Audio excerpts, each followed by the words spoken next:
Bible మొత్తానికి సారం ఏంటంటే ప్రేమ, దేవుని ప్రేమ, దేవుడు మన ఎడల కలిగిన ప్రేమ, దేవుడు మన పట్ల చూపిస్తున్న ప్రేమ. నీవు దేవుని ప్రేమించాలి. నువ్వు ఏంటైతే వెతుకుతూ ఉన్నావు, దేని కొరకైతే వేగిరిపడి ఉన్నావు, దేని కొరకు ఆశపడి దేన్ని కొనసాగిస్తూ ఉన్నావు, దేనిని వెంటాడుతూ ఉన్నావు. ఈరోజు మిమ్మల్ని అడుగుతున్నాను, దేవుణ్ణి ప్రేమిస్తున్నారా అని ఇందాక అడిగినప్పుడు చాలా మంది సైలెంట్ ఉన్నారు. బికాజ్ మీరు దేవుని వెంటాడతలేదు, దేవుని వెతుకుతలేదు, దేవుని వెనక్కి తిరగట్లేదు. మీ ఇష్ట మార్గంలో మీరు వెళ్తున్నారు, దేవుని దగ్గర అటెండెన్స్ వేసుకుంటున్నారేమో, లేకపోతే సహాయం కావాల్సినప్పుడు దేవుడు ఏదో సహాయం చేస్తాడు, దేవుడు ప్రేమిస్తాడులే అన్నట్టు వస్తున్నారేమో.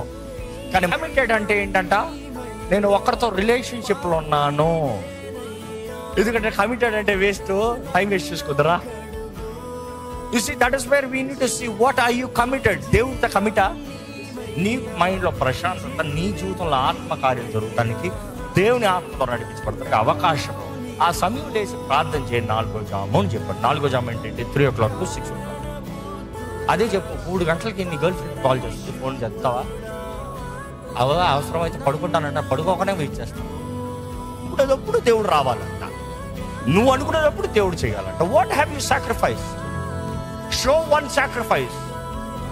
దేవుని కొరకు నువ్వు ఇచ్చిన బలి ఏంటి? సజీవ యాగంగా సమర్పించుకో అంటే what sacrifice do you have?